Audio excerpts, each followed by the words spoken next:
Hi, this is Penny. Welcome to my studio. This video is going to take you through the method that I used to make this little bag from a beautiful flame-coloured yarn. The bag has a shoulder strap, a thin one that can be tucked down inside if it's needed, which means that it can be used as a shoulder bag or as a clutch bag. It measures about 19 centimetres wide and 14 centimetres high, and the flap is 19 wide by 9.5 high. I have the loop and the button at the bag opening itself rather than at the bottom of the flap. So you close the bag first and then you put the flap down. I bought this yarn from a thrift shop purely because of the colour.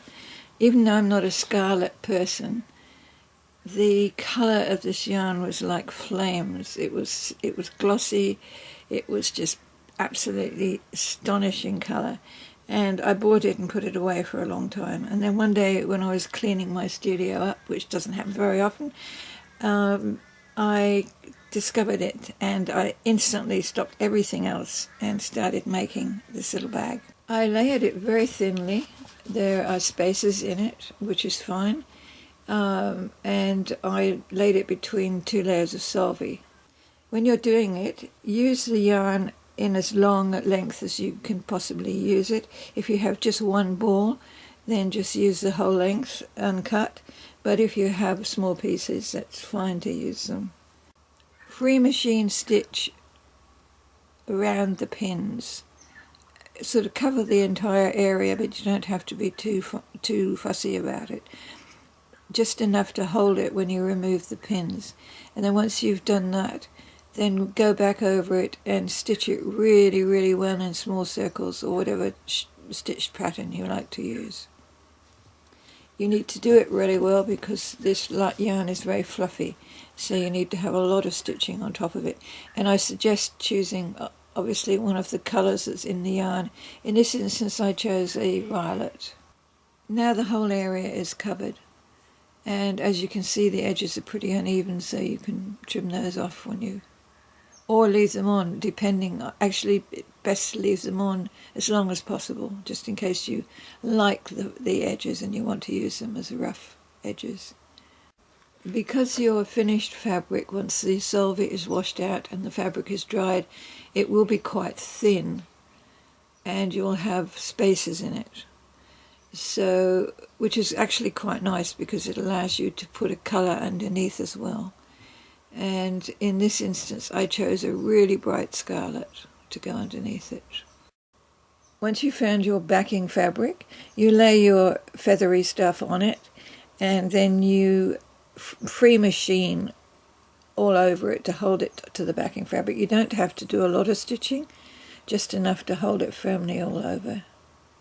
If you decide that you'd like that irregular curvy shape on your flap, you need to zigzag around the edges of the end curves. And then you need to paint the back with fabric glue or a fray stop or any sort of fabric stiffener or anything that will seal the fabric in so that it doesn't fray. And then once that's dry, trim it exactly around the edges of the curves. Don't, however, cut the extreme sides of the curve. Leave those because you're going to be turning your sides in and you don't want to cut off anything that you might need. You can see here where I've trimmed around the curves, but I haven't actually cut anything on the extreme edges.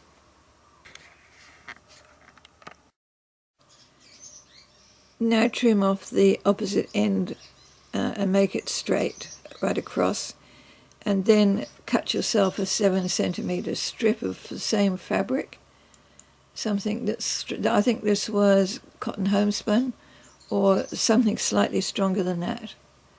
And you just sew it across, then you turn it into the inside of the, and then once you've pressed it with an iron so that you get a neat seam, then stitch in the ditch, as they say, right across the outside.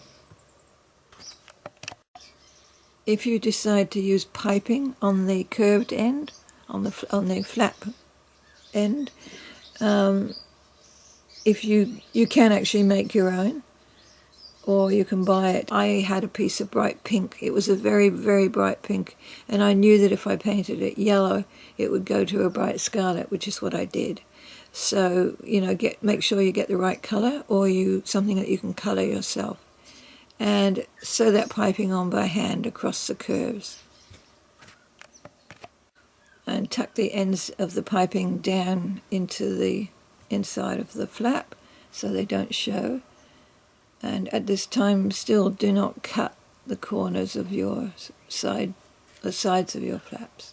Once I had done my piping, I then went over it with a simple round and round stitch, a spiral stitch, just to take away the shiny look because it was a very satiny finished piping, and I didn't particularly like that. So I used Scarlet crochet cotton to just stitch it. You could do any sort of embroidery along it. You could use blanket stitch, anything. And you don't even have to do that if you've got a nice piping. Now sew the side seams of your bags. And the corners can be rounded, or you can stitch across the corners to make a T-section, or you can finish them any way you like. The next thing to do is to fold in the sides or the edges of your flap, and either stitch them by hand or by machine, whichever you prefer, just so they look neat. You're going to be lining the flap anyway, so it's the edges that are important. It doesn't matter what it looks like inside. I placed this flower on an area of yarn that I didn't like. That's not a good design decision to do that, but it just happened to be in a good place. So yeah, it just covered a floor. I used a mossy green crochet cotton to embroider some fine little leaves around the flower. If you want a shoulder strap, I suggest you can either make your own cord, or you can use a commercial cord and just sew it down inside on the side seams. And you can make it fancy like I have and bead it or whatever you want to do. I actually wound cotton around the handle to form a design, and it also strengthened the attachment area. It's a good idea to use a fairly soft cord, because if you tuck it down inside your bag, you don't want it to be stiff. Or you just use a wrist cord and don't make a shoulder strap. It's totally up to you. I cut a piece slightly larger than the flap, and then I trimmed it to the same shape as the curved edges, just slightly larger though, and then I turned the edge carefully under and sewed the whole thing by hand along the curves. Now your flap is lined, you need to put in your loop for the button and take the ends of the loop down into the bag. And if you look at the image of the button here, you can see that it's attached really right just above the button on the back of the bag. And then for the bag body itself, I just literally made a black lining, a little bag, and I slipped it into the bag itself, pinned it along the bottom, and then hand stitched it all the way around the edge of the bag and across the flap base. You'll notice that the button has beads sewn in to the center. Once I had sewn the button on, and then I just used thread to attach the beads right through, so it's pretty sturdy. They're not going to come off. They are sewn on rather than glued on. Regardless of how well you've sewn it, once you've made your bag up, you will have little bits of this fluffy yarn that insist on peeking through, and you just need to very carefully trim any that you don't like. Don't try pulling them out, whatever you do. Just use a pair of sharp scissors and just trim them off. Here you can see both bags. My preference is for the one with the curved flap. I think that's much nicer. But there's no accounting for people's taste. Some people would prefer a straight flap, some would prefer a curved one. And both bags were quite acceptable. The top bag just had a short handle, again which could be tucked inside. The resulting bag was like a little jewel. It was absolutely amazing. It shone and glistened, but it wasn't over the top. As you've no doubt gathered, my bags are not done using a pattern. They don't come out looking exactly square, and I eyeball everything, and I also pretty much rough cut. I couldn't stand making half a dozen bags with the same pattern and making each one look like it's factory made. So for those of you that prefer the wobbly artistic bags, then I hope you enjoyed this video, and that it inspires ideas next time you visit a thrift shop or discover a ball of yarn that you really like.